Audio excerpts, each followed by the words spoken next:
Maintien. Déjà tombeur de Metz 3-0 lors de la première journée, Vannes voulait une nouvelle fois s'offrir le scalp d'un gros avec ce derby face à Nantes. Les Canaries prévenus entament le match de la meilleure des façons en ouvrant le score dès la 3e minute par Ivan Klasnic qui profite de cette frappe contrée de Darvion et du cafouillage défensif vannetais.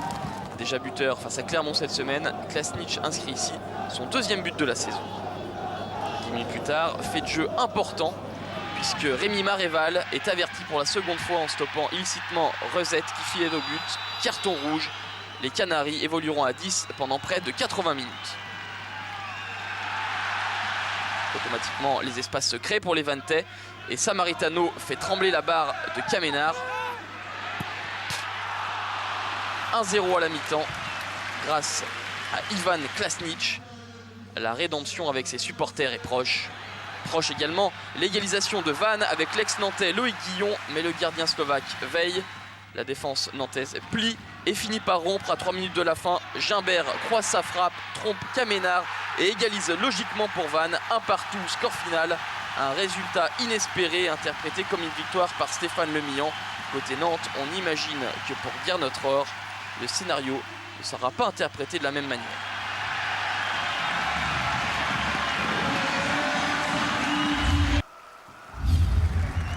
Châteauroux-Trébuche, battu à Vannes 3-2. Les Castelroussins s'inclinent pour la première fois depuis le début du championnat.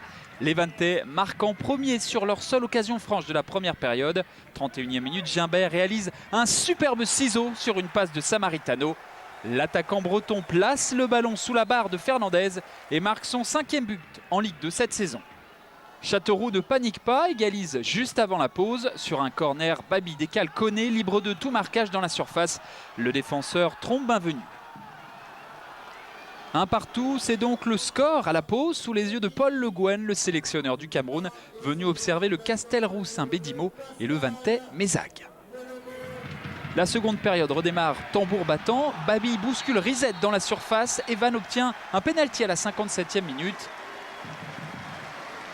Samaritano s'élance, mais Fernandez repousse.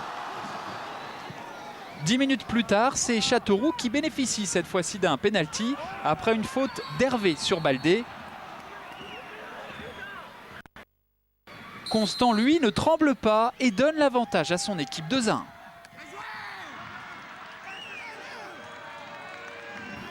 Les joueurs de Frédéric Bijota croient alors tenir leur 3e succès à l'extérieur de la saison en 4 déplacements. Mais à la 69e minute, Camara, à peine entré en jeu, égalise pour Vannes sur coup franc.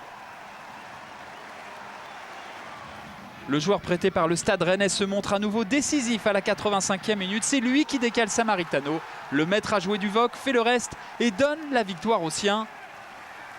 2e succès consécutif en championnat pour Vannes, désormais 5e du classement. Châteauroux glisse en 4e position. Pas mal.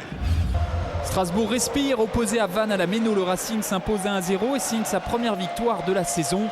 À peine 9 minutes de jeu, les Alsaciens ouvrent le score. Le coup franc de Gargorov traverse le mur breton. Gay à l'affût trompe Bienvenu et marque son 6e but du championnat. Mais Strasbourg se retrouve à 10, 4 minutes plus tard, après l'expulsion de Cassard, coupable d'une sortie musclée sur l'attaquant de Vannes, Gimbert. Cassard est logiquement exclu de la rencontre et c'est Görtner, le remplaçant, qui fait son entrée à la place du buteur Gay. Le Racing ne panique pas face à ce coup du sort et Fauvergue, à la 27e minute de jeu, va même s'offrir un duel avec Bienvenu. Et c'est le gardien breton qui a le dernier mot. Vannes, timide, s'offre sa seule occasion à la demi-heure de jeu sur une frappe signée Samaritano. Sans danger pour Strasbourg qui mène logiquement à la mi-temps 1-0. En seconde période, les Vannetais subissent malgré leur supériorité numérique. La faute à Bezaz, l'international algérien, s'illustre tout d'abord sur un bon centre à destination de Gargorov à la 75e minute de jeu. Puis 3 minutes plus tard, sur un nouveau centre au cordeau qui oblige Marteau à dégager sur sa ligne.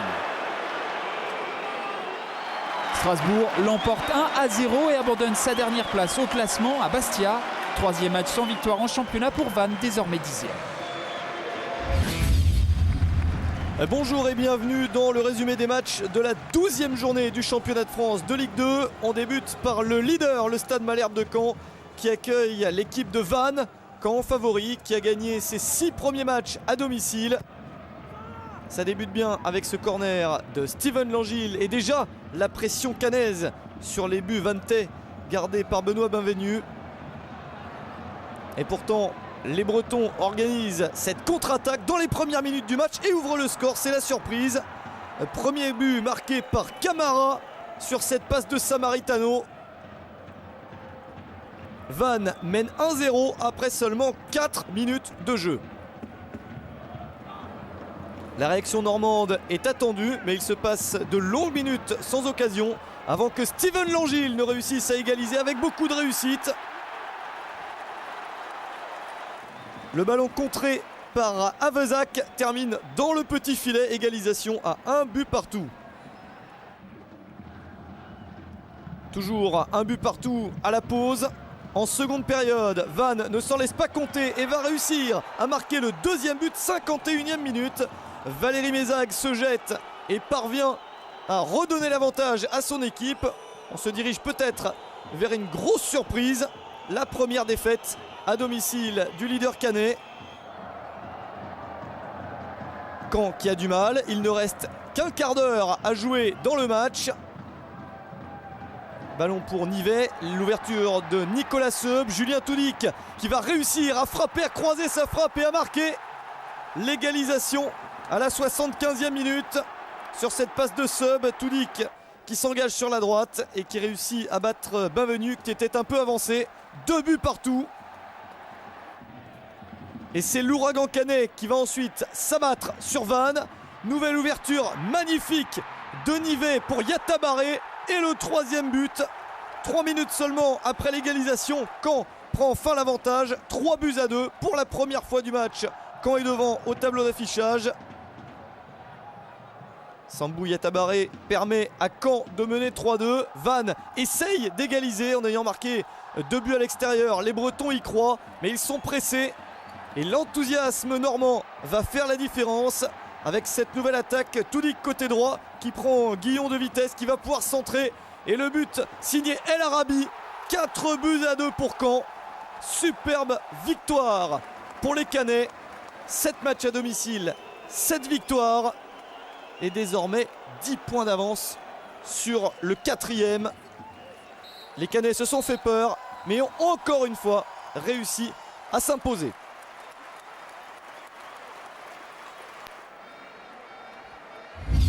Rencontre. Sans doute pour fêter le cinquantenaire d'Astérix, les attaquants du derby breton Brest-Vannes ont avalé de la potion magique. Ça commence par un penalty pour cette faute de Elana sur penalty transformé par Mézag. Vannes mène à Brest 1-0 après 8 minutes.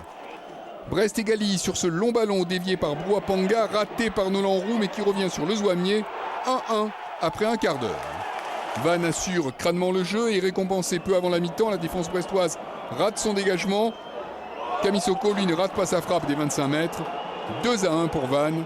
C'est le score à la mi-temps avant que la lune ne soit décrochée par Nolan Roux qui place une fusée dans la lucarne de Benvenu. 2-2 à l'heure de jeu. Mais Vannes a décidé de faire la course en tête. Rezé efface Bourgis et marque un but également superbe. 3-2 pour Vannes à la 71e. Mais 3-3 2 minutes plus tard, Brouapanga reprend de la tête. Le corner de Bruno Grougy, le meilleur passeur du championnat. 4 pour Vannes et tête victorieuse. Fabien Jarsal, 19 ans, entré en jeu 3 minutes auparavant. Brest s'incline pour la première fois depuis le 31 août. Vannes a réussi un bel exploit. Bon, ce week-end.